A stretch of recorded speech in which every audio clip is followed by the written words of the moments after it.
इस तरह की बात करने से पहले, और साथ में अपने उस मॉरल राइट को ले आए जो पूरा देश जो है 10 जनपद से चलाया जा रहा है।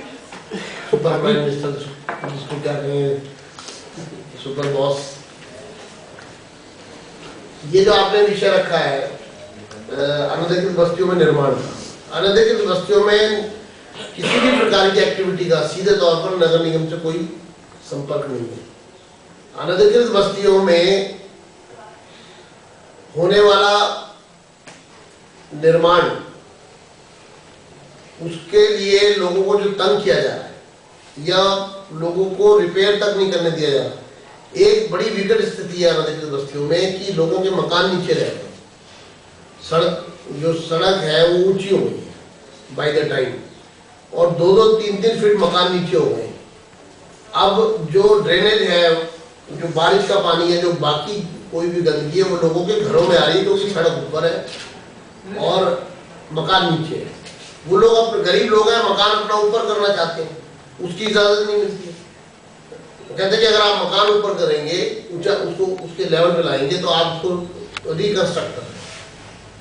तो ये सारी दिक्कतें इसलिए आ रही है कि कॉलोनीज रेगुलराइज नहीं है। अगर कॉलोनी रेगुलराइज हो जाए तो उनको बाकायदा विधिवत रूप से संबंधित विभाग अधिकृत रूप से उनको अलाउ करेगा। अभी उसको रोकता कौन है? पुलिस रोकती है। पुलिस के पास क्या अधिकार है? कोई विभाग सीधे तौर पर उनके लिए जिम्मेदारी नहीं है इन कॉलोनियों में किसी भी काम के लिए। बताया सरकार, कभी उसमें DSIDC काम कर रही है, कभी उसमें PWD जाकर के काम कर रही है, कभी उसमें फ्लड एंड इरिगेशन काम कर रहा है। फिर वो जो काम कर रहे हैं उसके बाद उसकी फर्दर मेंटेनेंस कौन करेगा, इसके बारे में कोई किसी को नहीं पता। अभी पीछे 2800 करोड़ रुपए इन्होंने इन कॉलोनियों में खर्च करने की बात की, चुनाव से पहले एक पैकेज देने की बात की। उस 2800 करोड़ रुपए से इन कॉलोनियों का कितना विकास हुआ है, उसका एक लेखा जोखा सरकार को पब्लिक करना चाहिए कि क्या वो 2800 करोड़ रुपए जो खर्च करने की बात की गई थी उससे इन कॉलोनियों का कोई विकास हुआ है। क्योंकि पीस मिल में और सिर्फ चुनावी मौके पर सरकार इन कॉलोनियों में आई वॉश करती है। सरकार की पॉलिटिकल विल ही नहीं है कि इन कॉलोनियों में रहने वाले 40 लाख लोगों को नागरिक सुविधाएं प्रदान करके और इनको इनकी जीवन स्तर को ऊंचा उठाया जाए। हमारा जो संघर्ष और लड़ाई है वो सरकार जब इन्हें वोट पॉलिटिक्स से जोड़ करके सिर्फ आंखों में धूल झोंकना, कभी प्रोविजनल सर्टिफिकेट दे देना, कभी डेवलपमेंट के नाम पे 2800 करोड़ खर्च करने की बात करना, कभी उसमें कॉलोनियों में एक भी कॉलोनी की बाउंड्री वॉल डिसाइड ना होना और कहना कि कॉलोनियां रेगुलाइज की जा रही हैं, कभी उसमें विकास शुल्क लगा देना। तो एक तो सरकार की ना तो पॉलिटिकल विल नजर आ रही है, दूसरा सरकार की कोई कमिटमेंट और डिटर्मिनेशन नजर नहीं आ रही हमको, और सरकार 40 लाख लोगों के भविष्य के साथ खिलवाड़ कर रही है पीस मिल में, वेस्टेड इंटरेस्ट में। जैसे ही चुनाव नजदीक आते देखते, जब नगर निगम के चुनाव नजदीक आ रहे हैं तो फिर रोजाना वही शगुफा छोड़ना प्रारंभ कर दिया। आप हमें ये बताएं, हम तो फिर ये अपनी मांग को दोहराते हैं कि इसकी इंक्वायरी होगी, किसी इंडिपेंडेंट एजेंसी से इंक्वायरी करके और पब्लिक किया जाए कि आखिर इन कॉलोनियों के नियमितीकरण का मामला है कहां तक। कायदे में आज भी एक भी कॉलोनी रेगुलाइजेशन के नजदीक तक नहीं है। जब आप बाउंड्री वॉल डिसाइड नहीं कर पा रहे हैं, बाउंड्रीज डिसाइड नहीं कर पा रहे हैं उसकी, तो कॉलोनी को रेगुलाइज कैसे कर सकते हैं? वो आपका कौन सा विभाग कर रहा है वो किसी को ये बताने को तैयार नहीं है। किस विभाग की जिम्मेदारी है ये किसी को पता नहीं है।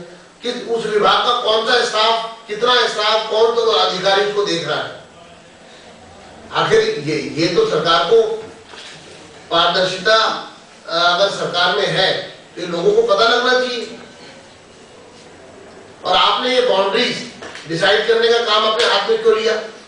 फिर ये जो डेवलपमेंट चार्जेस है ये आप किस आधार पे लेंगे?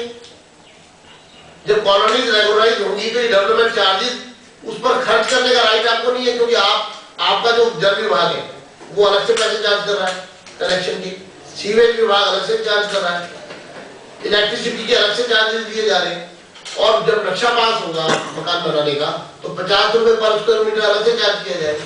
ये 200 रुपए किस चीज का है? अगर ये डेवलपमेंट चार्ज लेने का किसी को अधिकार सही मायनों में है तो वो दिल्ली नगर निगम को है, और दिल्ली नगर निगम में चूंकि भाजपा की सरकार है, इसलिए हमारा साफ रूप से कहना है कि हम ऐसा कोई चार्ज जनता पर डालना नहीं चाहते। और 30 जून 1977 को जिस तरह से कॉलोनी पर 567 अनधिकृत कॉलोनी नियमित की गई थी, उसी प्रकार से कॉलोनी नियमित की जानी चाहिए।